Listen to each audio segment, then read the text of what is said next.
हम पॉसिबिलिटी बस हवा में नहीं बता रहे हैं, हमने इस पॉसिबिलिटी को इस मशीन में सॉफ्टवेयर के थ्रू चला के भी दिखाया है ना। ऐसा तो नहीं है कि हम आए और बोले कि भाई बैलेट पेपर लेके आइए क्योंकि हमें लग रहा है कि ये मशीन में धांधली हो रही है। नहीं, इसको चला के दिखाया गया, इसको प्रूव करके दिखाया गया कि अगर इनसाइड टेम्परिंग होगी तो ऐसे होने की पॉसिबिलिटी है। अब अगर पॉसिबिलिटी है तो फिर हमारे पास राइट भी तो एक ही है, यानी वो राइट खतरे में है ना। अब हमारे मतलब भारत की जितनी भी ईवीएम्स हैं उन सब में ये वल्नरेबिलिटी है। बिल्कुल है, टेक्नोलॉजी का कोई विरोध नहीं है, बट जिस टेक्नोलॉजी से फंडामेंटल जो हमारा बेसिक संविधान में द्वारा दिया गया राइट है उस पे शक हो तो उस टेक्नोलॉजी को हमें जरूर देखना चाहिए कि उसके लूप होल्स क्या हैं।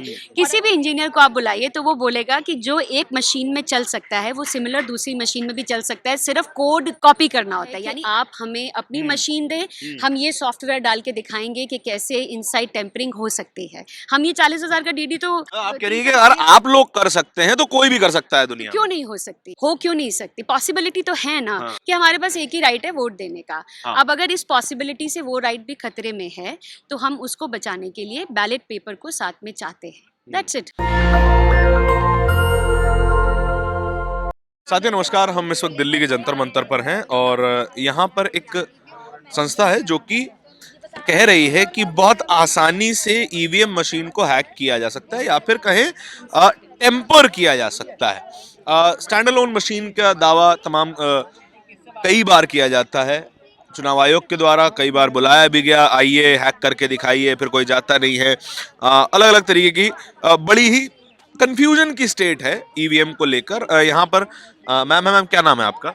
मेरा नाम सतनाम कौर है। अच्छा, क्या बैकग्राउंड है आपका? मैं एक कॉर्पोरेट ट्रेनर हूँ, मैं एक लीडरशिप कोच हूँ और मेरा लगभग 20 साल का अनुभव है कॉर्पोरेट्स में, और मैं एमए इन क्लिनिकल साइकोलॉजी भी हूँ। तो ये मेरा बैकग्राउंड जो आप पूछ रहे हैं। फिर तो ये मशीन किन भाई साहब ने बनाई है, किन्होंने, किन मैडम ने बनाई? ये मशीन बनाई है राहुल चिमन भाई मेहता ने, जो आप देख भी सकते हैं यहाँ पर। गुजरात के हैं। हाँ, आईआईटी दिल्ली है और रटगर्स यूनिवर्सिटी से उन्होंने एमएस किया हुआ है। और काले कांच के खोजकर्ता वही हैं। 2017 में उन्होंने ये चीज पकड़ी कि सफेद कांच से काला कांच किया गया और लाइट की अवधि कम की गई। अच्छा, जो मैं यहाँ पे आपने जो तस्वीरें लगाई हुई हैं, this is symbol loading unit, right? So these are different. दिखाइए तौहीद भाई, दिखाइए जरा। ये जो तस्वीरें हैं, जो उपकरण इस मशीन में ईवीएम में जोड़े जाते हैं सिंबल्स को ऐड करने के लिए, सीक्वेंस को ऐड करने के लिए, और मैम बता रही हैं कि इन्हीं के जरिए धांधली की जाती है ईवीएम में। तो ये हाँ। इनको यूज करके ये फाइल अपलोड होती है, हमारी सिंबल लोडिंग यूनिट अपलोड होती है। अच्छा, मैं आसान भाषा में समझने की कोशिश करूं तो मान लीजिए एक सीट पर 5 अलग अलग कैंडिडेट हैं, 5 अलग अलग कैंडिडेट्स के 5 अलग अलग सिंबल हैं। अब किस कैंडिडेट का कौन सा सिंबल है वैसी एक फाइल बनाई जाएगी कोडिंग के थ्रू, जिसमें लोडिंग यूनिट, हाँ, उसे सिंबल लोडिंग यूनिट के जरिए इस ईवीएम में, इस वाली ईवीएम में, जरा दिखाइए, इस ईवीएम में ऐड किया जाएगा। जब यहाँ बटन दबाया जाएगा तब यहाँ पर्ची दिखाई देनी चाहिए, जिस बटन को दबाया गया है उस बटन। तो जहाँ यहाँ तक मैं सही हूँ, राइट? तो आप कह रही हैं कि ये जो कोड लिखा जाता है कि किस व्यक्ति का क्या सिंबल है, उस कोड में धांधली होती है। उसी कोड में आप ये भी कोड इंसर्ट कर सकते हैं, करना चाहिए इनसाइड टेम्परिंग के लिए, कि इस समय से लेके इस समय के बीच में इस कैंडिडेट को इतने एक्स्ट्रा वोट जाने चाहिए, क्योंकि है। अच्छा, तो मतलब टाइम का भी हो सकता है कि मतलब अगर सुबह 5 बजे से लेकर शाम 5 बजे तक ईवीएम ऑन है तो सब समय नहीं होगा। वो ये भी बताएंगे। अच्छा। कि भाई 11 बजे से लेके 1 बजे तक ही धांधली चलेगी, क्योंकि कोड है ना, आप कोड लिख सकते हैं, क्यों नहीं लिख सकते वो कोड कि मशीन में ये कोड 11 से 1 बजे तक चलेगा सिर्फ। हाँ जी। हाँ। तो मैं ये समझना चाह रहा हूँ, आप चुनाव आयोग लगातार कहता है कि ये जो मशीन है स्टैंड अलोन मशीन है, ना इसमें कोई ट्रांसमीटर है ना कोई रिसीवर है, तो बाहर से कोई कुछ इसमें बदलाव नहीं कर सकता है। जी। हाँ। तो आप मुझे बताइए कि फिर इसमें डेटा कैसे जाता है? हाँ। इसमें डेटा ये फाइल कैसे अपलोड होती है? नहीं, वो तो वायर्ड कनेक्शन के थ्रू जाता है ना। नो, इट इज ये फाइल जनरेट किस में हुई है? ये फाइल कहीं पर किसी लैपटॉप में जनरेट हुई है ना, और लैपटॉप से कहीं ट्रांसफर हुई है। तो जब ट्रांसफर हो रही है तो कोडिंग लग रही है ना उसके अंदर। कोई ऐसा तो मतलब कोई एक इंजीनियर है जो बैठा है और लिख रहा है। बिल्कुल। तो उसी में आप कोड डाल सकते हैं। अच्छा। उसी में कोडिंग डाली जा सकती है। तो मतलब आप बेसिकली इंटेग्रिटी का सवाल है इसमें कि शायद चुनाव आयोग में कुछ ऐसे लोग हो सकते हैं, शायद होना चाहे तो हाँ। हो सकते हैं ना। हमारा ये बार बार हम क्यों कहते हैं कि हम ये नहीं कह रहे कि वो कर रहे हैं, पर अगर करना चाहें तो होने के पॉसिबिलिटी है, आप केवल possibility ये पॉसिबिलिटी है, में बात कर रहे हैं। ये पॉसिबिलिटी है, और क्योंकि पॉसिबिलिटी है हाँ। तो हम बैलेट पेपर की भी मांग करते हैं साथ में। मैम सवाल यहाँ पे ये आता है कि मान लीजिए पॉसिबिलिटी तो बहुत सारी चीज़ों की हो सकती है। पॉसिबिलिटी तो ये भी है कि पूरा चुनाव आयोग अगर बैलेट पेपर से भी चुनाव करवाए तो स्ट्रांग रूम्स में भी धांधली हो सकती है। पॉसिबिलिटी बहुत सारी चीज़ों की हो सकती है ना। तो क्या केवल एक पॉसिबिलिटी के ऊपर हम एंटायर सिस्टम को क्वेश्चन करना चाहिए? मैं देखिए, एक हम जेन्युइन सवाल है possibility- बिना हाँ, किसी मैं एजेंडा के। बिल्कुल समझ गई। देखिए, हम पॉसिबिलिटी बस हवा में नहीं बता रहे हैं, हमने इस पॉसिबिलिटी को इस मशीन में सॉफ्टवेयर के थ्रू चला के भी दिखाया है ना। ऐसा तो नहीं है कि हम आए और बोले कि भाई बैलेट पेपर लेके आइए क्योंकि हमें लग रहा है कि ये मशीन में धांधली हो रही है। नहीं, इसका पूरा सॉफ्टवेयर लिखा गया राहुल चिमन भाई द्वारा, इसको चला के दिखाया गया, इसको प्रूव करके दिखाया गया कि अगर इनसाइड टेम्परिंग होगी तो ऐसे होने की पॉसिबिलिटी है। अब अगर पॉसिबिलिटी है तो फिर हमारे पास राइट भी तो एक ही है, तो यानी वो राइट खतरे में है ना अब हमारे। अब आप कह रहे हैं कि बैलेट पेपर का भी मतलब वो धांधली हो सकती है, हम मना नहीं कर रहे हैं। दैट इज़ द रीज़न हमारा उसमें भी ये वो है कि भाई जो प्रस्तावित है राहुल चिमन भाई मेहता द्वारा ही कि जो बैलेट पेपर भी वोटिंग हो, तो पहले क्या होता था जब बैलेट पेपर से वोटिंग होती थी कि 10 दिन 15 दिन के बाद या 5-6 दिन के बाद आपकी चुनाव, हमारा ये कहना है कि सेम डे रीडिंग होनी चाहिए, 24 आवर्स के अंदर अंदर, अच्छा, 48 आवर्स के कोई अंदर ये भी तो बोल सकता है ये तो आपकी बनाई हुई मशीन है, आप चाहें जो कोड बना दें, जी, जी। है ना। हमारी मशीन होगी तो हम कोड लिखेंगे, हम चाहें जो जिसको जिता दें। अब आप ये कह रहे हैं कि दुनिया की जितनी मतलब भारत की जितनी भी ईवीएम्स हैं उन सब में ये वल्नरेबिलिटी है। बिल्कुल है, बिल्कुल, क्यों नहीं है, वनरेबिलिटी है। अब यूज़ कितनी हो रही है, 1% हो रही है, 10% हो रही है, किस से किस टाइम हो रही है, ये हम नहीं बता लेकिन आपकी मशीन भी तो वल्नरेबल हो सकती है ना। केवल हो सकता है कि आपकी मशीन ही वल्नरेबल हो, चुनाव आयोग वाली ना हो। ऐसे कैसे आप इंजीनियरिंग में अगर बात करते हैं, हाँ। इंजीनियरिंग, किसी भी इंजीनियर को आप बुलाइए तो वो बोलेगा कि जो एक मशीन में चल सकता है वो सिमिलर दूसरी मशीन में भी चल सकता है, सिर्फ कोड कॉपी करना होता है। यानी एप्पल का जो सॉफ्टवेयर है, कोई ये इंजीनियर बोलेगा ही नहीं, सॉफ्टवेयर इंजीनियर, कि एप्पल का सॉफ्टवेयर क्या एंड्रॉयड पे चल सकता है? भाई चल सकता है ना, आपको दोबारा से कोड लिखना पड़ेगा बस एंड्रॉयड के लिए, तो बस इतना ही है।